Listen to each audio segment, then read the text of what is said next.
Running on Air. Chapter 1. The color of the bones almost matches the summer-scorched grass pushing between the vertebrae. The ribs bend like stalks of wheat, permanently bowing to an invisible wind. The finger knuckles look like sun-bleached pebbles. 5 or 6 years. The man offers the statement without raising his eyes from the skeleton. Harry shifts restlessly under the high sun. It's too hot, he thinks, especially this late in the summer. His robes hang off him, heavy and damp with perspiration, unmoved by the slight breeze. The other man, small and bespectacled, with a neatly cropped salt and pepper beard, gives no indication of being affected by the heat. He wears the ivory-colored robes of the postmortem division, and somehow, the pale color gives the illusion of coolness and shade. A camera clicks. The sound of the shutter echoes across the field. Both Harry and the other man turn. The photographer, a tall, broad-shouldered witch with an aristocratic nose, gives them a look. "I've got another job at 3, Butterworth," she says. The man, Butterworth, gives her an irritated look. "I'll perform the spells, then we'll be out of your way," he says tersely. The woman waits, hand hovering impatiently over the shutter release button. Butterworth performs the spell. Numbers waver above the skeleton, as if caught in a shimmering heatwave. 5 years, he says, a note of satisfaction in his voice. He likes being right. Harry shifts from one foot to another. The hair at the nape of his neck is curling damply as perspiration beads across his skin. "Month?" Harry asks, wishing he could leave already, retreat back to the soothingly cool halls of the ministry. Butterworth flicks his wand. "Between January and April." Harry sighs. Butterworth bristles. "The longer they've been dead, the less accurate the spells are. I can't give you anything better than that." Still, it's close enough to suit Harry's current case. "Could be Fenwick," he says. "He went missing March 2001. Found his broom not far from here. Might be a match." He doesn't get his hopes up, though. Too many failed matches have taught him caution. "We'll get a sample and take it back to the department," Butterworth says. "Let you know in a week." That's short. Harry's surprised. Cold cases rarely get priority. Butterworth shrugs. "Been a slow month. You can leave if you want. I'll collect the sample and Glassbrook here will finish photographing the scene. Rest of the team will be along soon." "Thanks."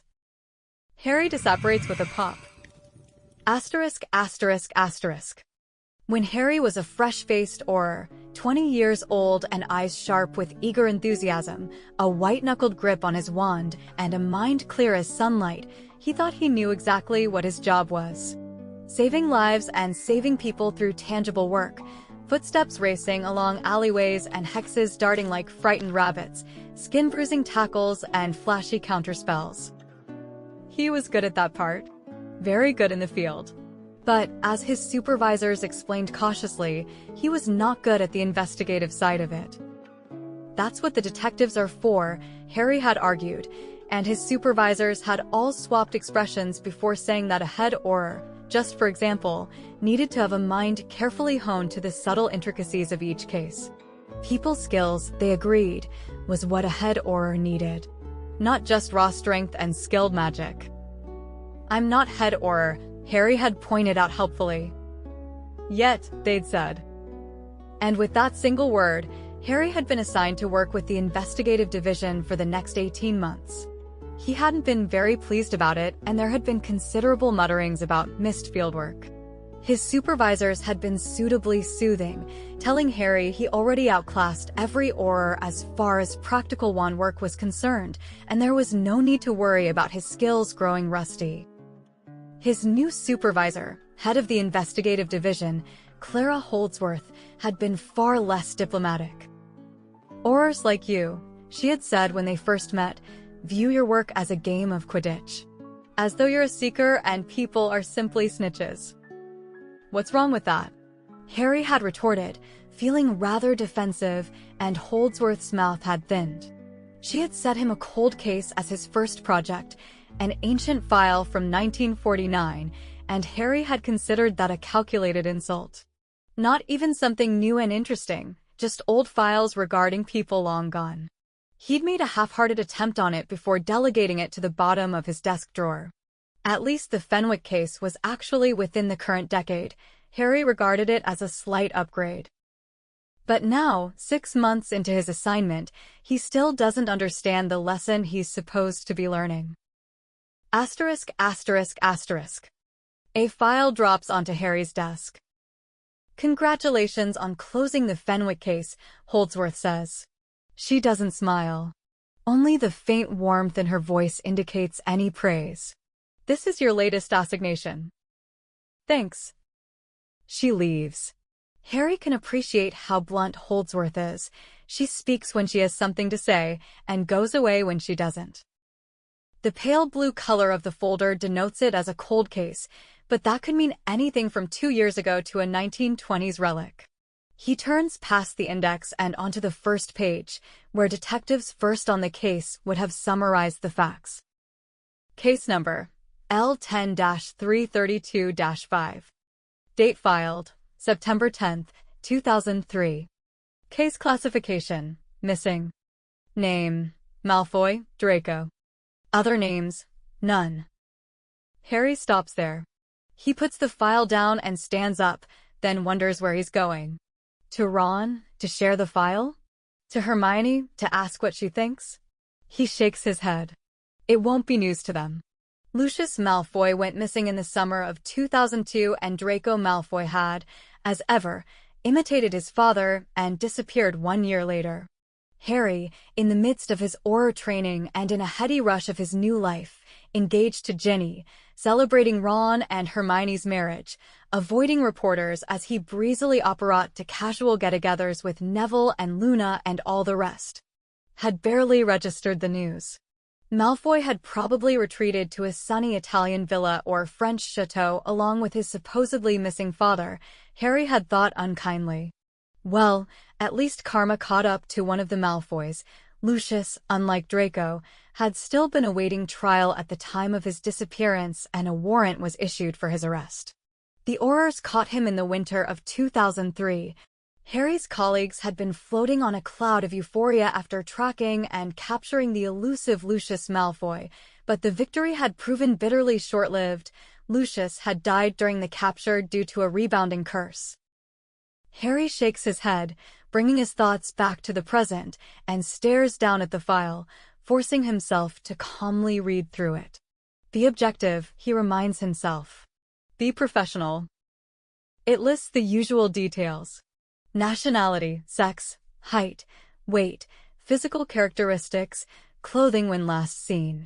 None of it is anything unexpected. The distinguishing features section notes the dark mark on the left forearm, of course, and a small crescent-shaped scar on the lower back. Malfoy seems slightly underweight, Harry notes, frowning at the height/weight section. All in all, brief notes. He turns the page. Circumstances of disappearance, the heading states, and then written underneath, last seen Elops al Emporium, Diagon Alley, 4 p.m., September 9, 2003. Very brief notes, Harry thinks critically. Well, every case must start somewhere. He turns the page, skipping to the evidence section. The detective took a memory from one Herbert Higgs, proprietor of Elops al Emporium. Time to visit the evidence vaults, then, and use the pensive. Asterisk, asterisk, asterisk. Owls hoot softly. There's the smell of living creatures in the air. The rustle of feathers, the creak of sun-warmed wood. The smell of sawdust as the field mice nest in their cages. The shop is dark and enclosed, the overhead roofs dotted with owls and the walls lined with teetering boxes of pet supplies. Harry looks around the memory, but he can't see Malfoy anywhere. The shopkeeper, a portly man in robes of red, with receding gray hair, is handing a bag of something to a young witch. 2 drops a day, and your owl should be perfectly fine by the end of the week, the man says kindly. The witch nods and gives him a handful of nuts, then turns and leaves. Not a minute later, the door opens again, sending the silver bell chiming. Draco Malfoy steps inside. Harry frowns, carefully scanning Malfoy for any clues to his disappearance. This is the last anyone saw of him, after all. And it's the first Harry has seen of Malfoy since the Battle of Hogwarts. The description in the file was right, at least, but Harry supposes they took the details direct from this memory.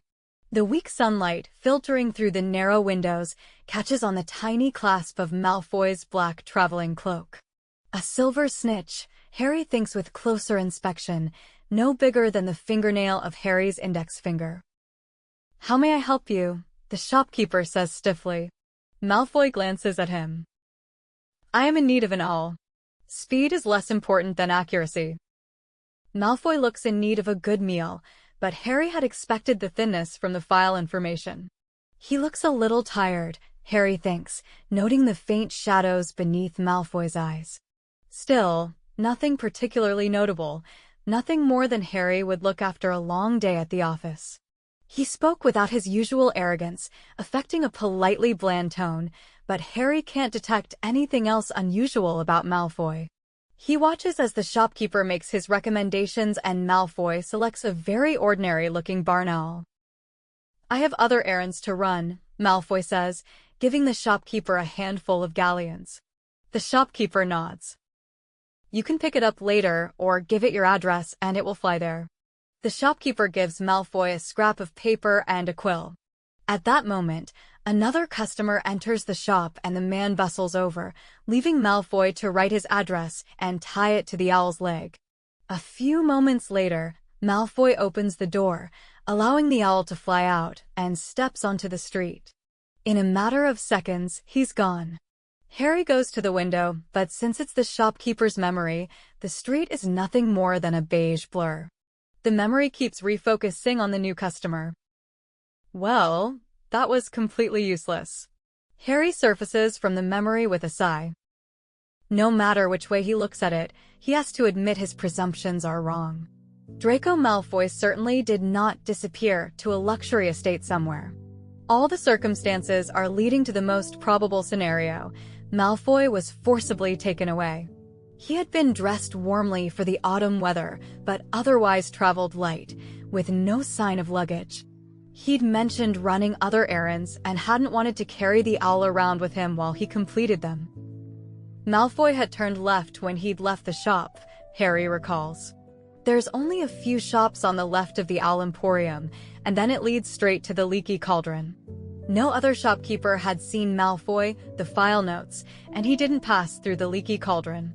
It stands to reason that somewhere in the short distance between Elops and the Leaky Cauldron, Malfoy disappeared.